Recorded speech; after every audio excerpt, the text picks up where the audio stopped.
I think the more important skill, if you ask me, is to have an extraordinary life is the art of fulfillment. And it's an art. It's not a science. Because there's a science to making money. I don't care who you are. If you do certain things, you're going to have too much financial stress. You do other things, you're going to have an abundance. There's a science. There's a science to your body. Everyone here is biochemically different genome, but there's certain fundamental patterns that if you and I follow them, you're going to have tons of energy, you're going to feel good. If you break them, you're going to pay the price and have low energy or disease. But fulfillment is an art. What's going to fulfill you is different than the other person next to you. You're not going to learn that from anybody else. And you got to find it, because success without fulfillment is the ultimate failure. And I get those phone calls all the time for the multi-billionaire entrepreneur or politician or business person or a person just won their Academy Award and they're depressed and they can't tell anybody because they got all their goals, but they're not fulfilled because they really don't have that sense of meaning in their life. They went for something and they got it. They achieved. And if you doubt this, what I'm saying is relevant to you or us or anyone, just think about a year, a month ago, we lost what I consider to be a national treasure, Robin Williams. How many of you loved Robin Williams? Look around the room, keep your hands up, look. And most of you didn't know him. Almost every, and where you go in the world, people love Robin Williams. By the way, was he great at achievement? Oh my God, that guy, he said he wanted to become a great comedian. He did that. I want to make the world laugh. He did. I want to make my own TV show. He did it. I want to have the #1 TV show. He did it. I want to make movies. He did it. I want an Academy Award for not being funny. Not his skill set, drama, and he did it. I want a beautiful family, and he did it. And then he hung himself. Make everybody happy but yourself. Not a good plan.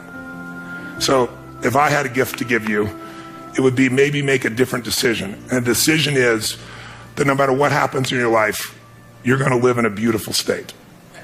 A beautiful state. And that could be happy, that could be grateful, that could be being generous. Those are all beautiful states, aren't they? It could be curious, it could be fun, it could be playful. You're not limited to one state, but it's different than suffering. And most people's suffering, and all suffering I've ever seen, I've traveled to 100 countries, I've dealt with presidents of countries and, presidents of businesses, CEOs, I've dealt with people in prison, I've dealt with, you name it, average people. Suffering always comes because you're obsessed about something related to you.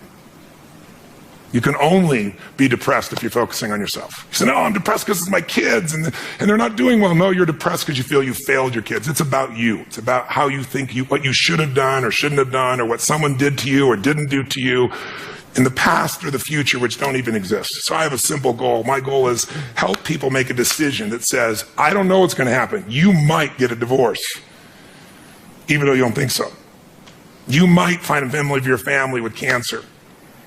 You might have your house get burned down or have a tornado go by, and if you live in the same place, it happens every 2 years and you move back, we should talk, but some people seem to do that for some reason. You can't control those things. I can't control those things. I don't want those to happen to you or anybody I love or anybody who's even a stranger to me, but they're going to happen. True? Not positively, just the truth. So if that's going to happen, I say make a decision now that says, I'm going to live in a beautiful state and I'm going to find beauty in whatever life brings me. Because life is too short not to. I care about you.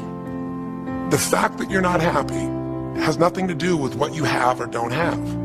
The fact that you're not happy is that your life doesn't match the way you think it should be. And you have some idea of how you think it should be. And worse, if you're this depressed after all this time, you feel like you can't do anything. You have no power to change it. You feel helpless.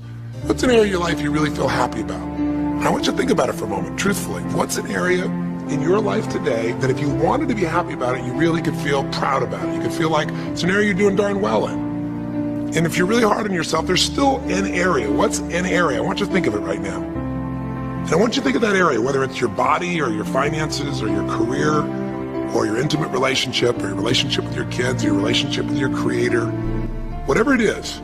I want you to think about, why are you happy with that area of your life right now today? Why are you happy with that area of your life right now today? Really think about it. Whenever you're happy with an area of your life, it's because right now, your current life experience, I call it your LC, your life conditions, the conditions of your life conditions in that area match or are equal to your blueprint, your story, your belief about how life should be in that area.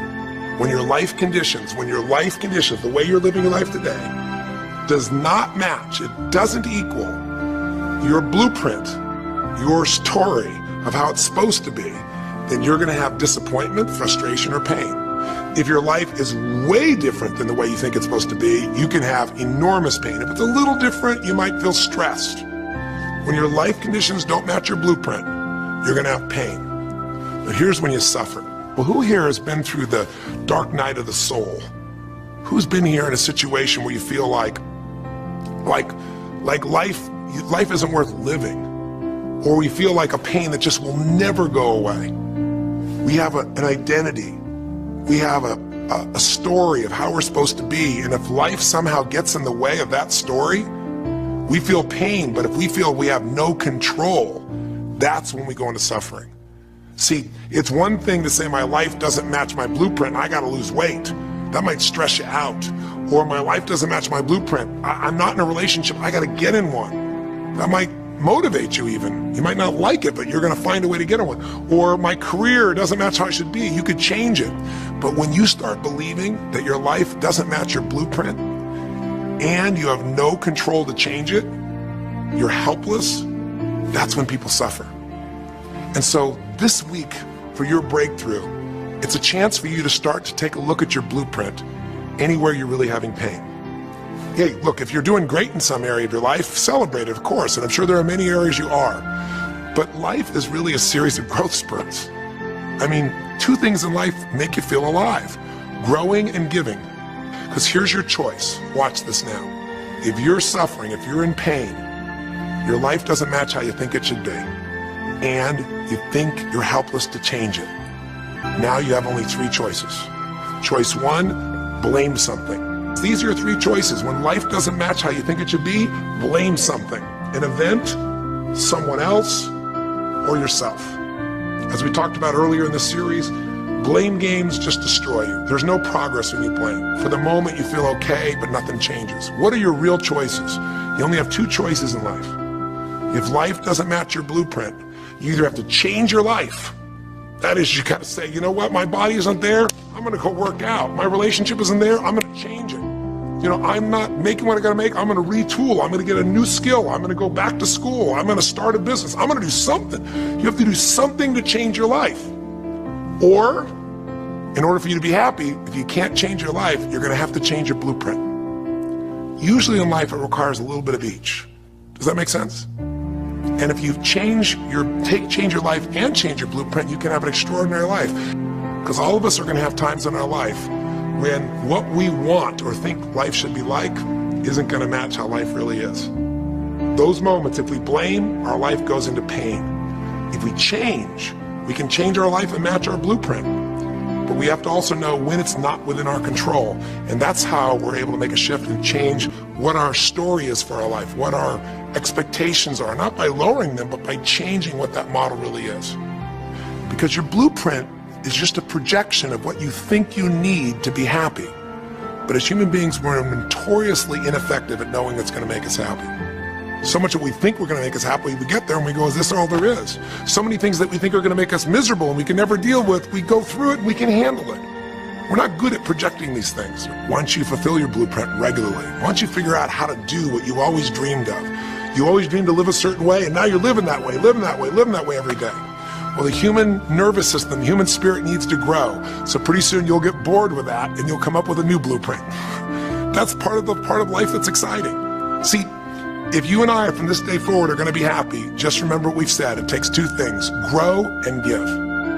A meaningful life comes from growing, that sense of progress, and it comes from having life not just be about me, but about we, doing something that makes me feel connected to other people besides myself. That growth, that sense of contribution fills a deep spiritual need that we all have. If you are unhappy in your life, you got three choices, really two. Blame, that's not a choice, it's not gonna work. Don't blame someone else, don't blame the event, don't blame yourself. Just figure out what you're gonna do to change your life, change your blueprint. You're gonna have to rewire what's going on inside, and that's what we focus on as well. So I hope this journey has been an interesting one for you. I hope it's opened up your eyes to what it takes to go from where you are to where you wanna be. It takes changing your emotional pattern. It takes bringing presence to your life. It takes realizing you have no problems compared to somebody else and putting your life in perspective.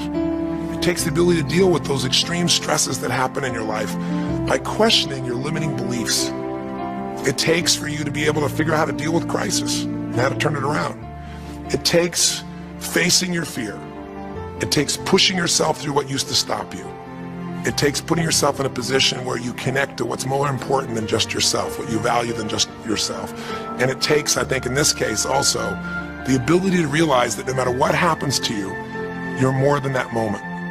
You're more than the story you think you're supposed to be. And that even when you're not matching what you think you need to be, maybe there's a reason for that. Maybe you're having to find a different part of yourself that's going to fulfill you at a much deeper level. Sometimes failing to get your goal gives you your destiny. I can't tell you how many people I've known over the years who had an idea of what they thought their life was supposed to be like, and they didn't achieve it, and they felt miserable and upset and frustrated, and one day an opening happened and they went, oh my God, thank God that didn't happen. Sometimes not getting your blueprint's the best thing that ever happened, because the disappointment drives you to find something more important inside of you. Or not getting it makes you look for another aspect of your life, a spiritual aspect, a family aspect, a physical aspect. If you can just trust that life doesn't happen to you, it happens for you, then you can find in any situation a benefit that can take your life to the next level. I don't care if you're Frank and Kristen. I don't care if you're, Mandy and Scott. I don't care if you're Joaquin and Kim. Every one of us in our life is going to face situations where it feels like we have total trauma, something that's been taken from us. The real question is, what are you going to do with it? Some people just live in their story of what they don't have, and they have the right to do that. If Frank and Kristen lived in pain and felt bad, we'd all say they have the right to do it. It's the difference between what you have the right to do and what you deserve to give yourself and others. We have the ability to transcend whatever happens to us. There's something called post-traumatic growth. Very few people know about it. Two people go through the same stress, one's destroyed, the other grows. What's the difference? The people that grow will not give up. They don't have any excuses. They find the way to break through whatever it takes. And when they do, three things happen. Number one, they realize who they really are and what they're capable of. They realize they're so much stronger than they thought they were. And number two, they deepen all their relationships. You want to know who really cares about you, who you love and who loves you? Go through some tragedy, go through some hard times. All your Facebook friends go away. Your real friends, your real family shows up for you and you show up for them. And it deepens your relationships. And the third thing happens, if you can push yourself through and break through whatever challenges life gives you, is each time you have a breakthrough, you get stronger. And it almost like builds a psychological immunity in you, where suddenly, all of a sudden, it's like stuff happens, you know stuff's gonna happen, and you're not scared of it anymore. Because after you've been through a stroke, after you've been through, losing the use of some of your body, your senses, after you lose a family member, and you break through to that, you get to the other side, it's like, give me your best shot, life. It's almost like there's this psychological immunity that says, I'm ready for whatever life will give me. I don't want challenges, but if they're here, I know I can handle them. That strength of spirit is what creates a sense of freedom and joy in life. And that strength of spirit basically comes from living a life where you are constantly and never-ending flinging away to improve yourself and to help others. And never settle for less than you can be. Never settle for less than you can give or you can share.